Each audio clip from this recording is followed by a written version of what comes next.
Because what we do is we make champions in life, not champions just for the sport. They're going to be straight. They're going to be hard workers, disciplined. The same thing that they are in the sport, they're going to apply it in life.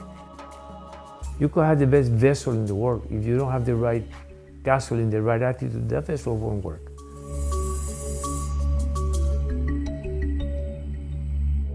Gabe, it's a pleasure to have you. Tennis requires a significant amount of energy and movement. The player is constantly running, jumping, stretching, moving every part of their body on the court. And it's also a test to agility, coordination, balance, and flexibility, so on and so forth.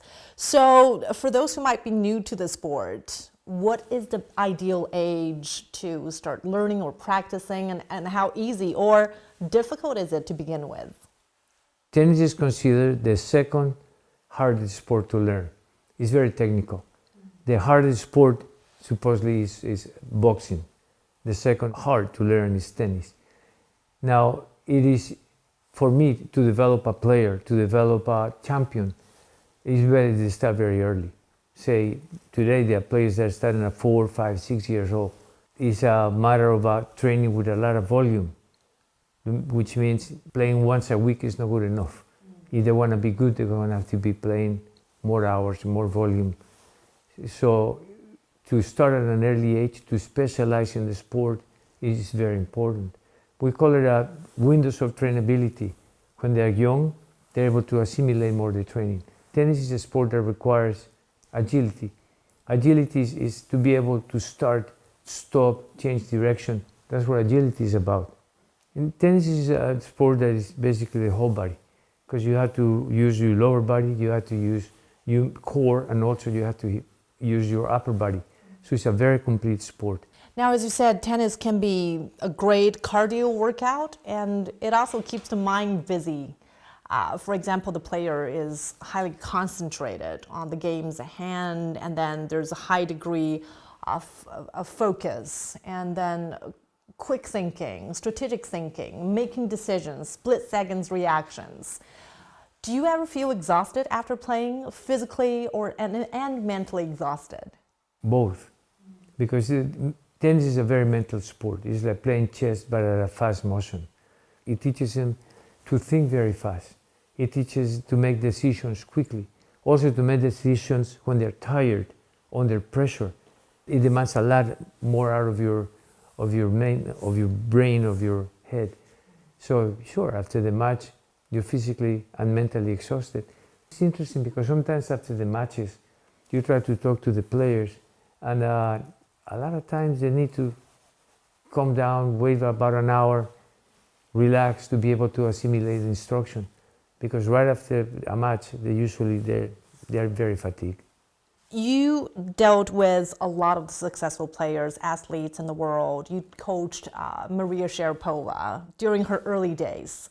What set her apart from other young players? Share with us some of your moments with her.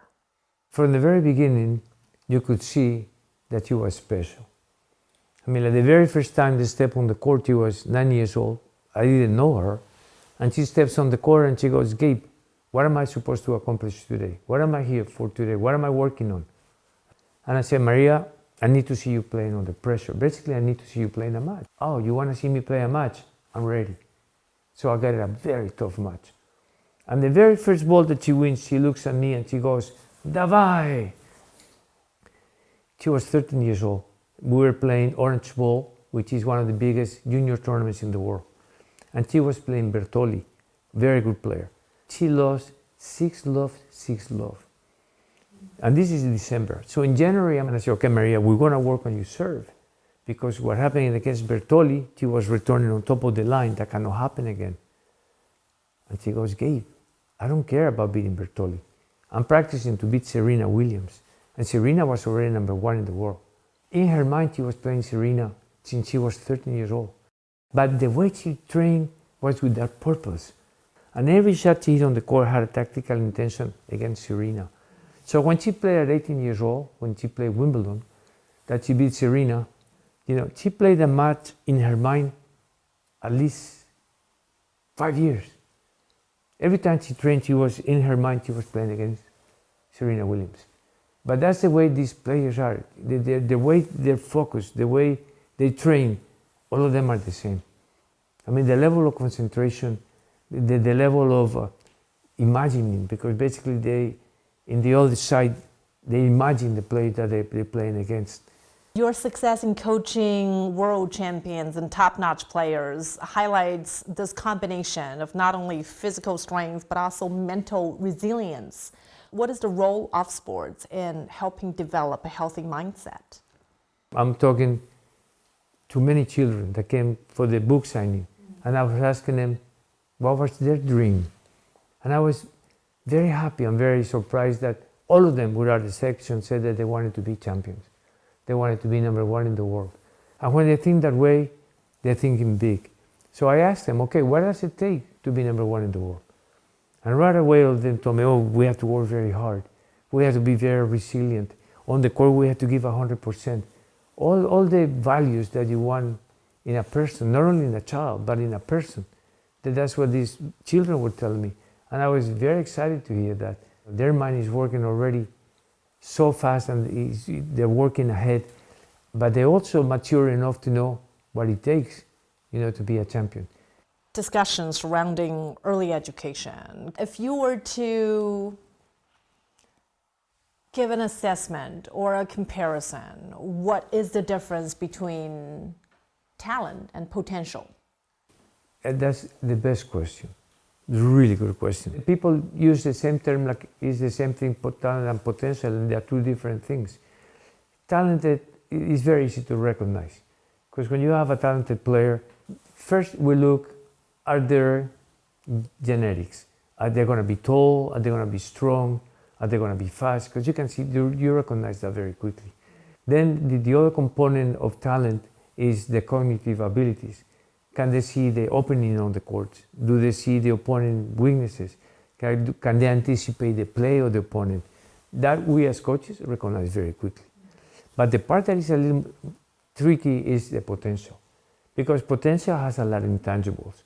Potential is how hard do they want to work? How much do they want it? How much do they love the game? Do they play without fear? And the list is long. And the thing is, if they miss just one of those, just one, they won't make it. They have to be able to do it to be able to succeed. How important is it to have that sense of purpose in facilitating a strong mind and, to face life's challenges with positivity starting at a young age? I talk a lot to the parents, and I talk to them a lot about the importance of the sport and using the sport as a vehicle to help them. If a child stays on the sport, when they grow up, they're going to be straight. They're going to be hard workers, disciplined.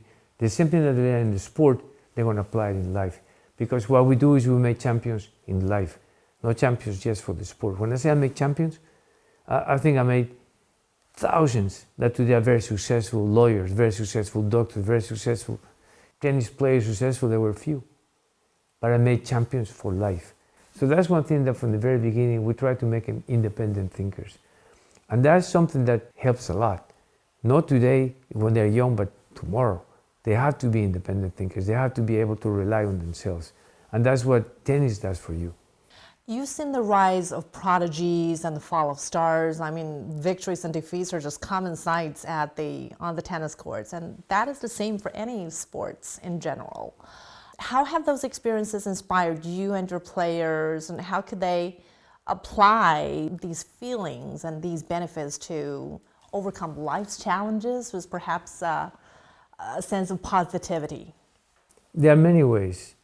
There are different ways. For example, when we started the interview, I start with I am Gabe. I am a coach. I make champions. That I am is very powerful. I am is a simple sentence, but it means a lot. I want to hear something very positive. So all those things we teach the students from the very beginning, that's going to help them for the rest of their lives. The other thing that we teach a lot is they need to know what is their brand. I always ask the players, what is your brand? They need to understand what is it that they want people to look at them today. How do they look at them today? How are they going to look at them in the future? And how do they protect the brand? With the attitude. They have to have a very good attitude. They need to have a good attitude on the court, off the court, because the attitude is like the gasoline, is what makes them work. You could have the best vessel in the world. If you don't have the right gasoline, the right attitude, that vessel won't work. So these are the things that we teach the athletes from a very young age.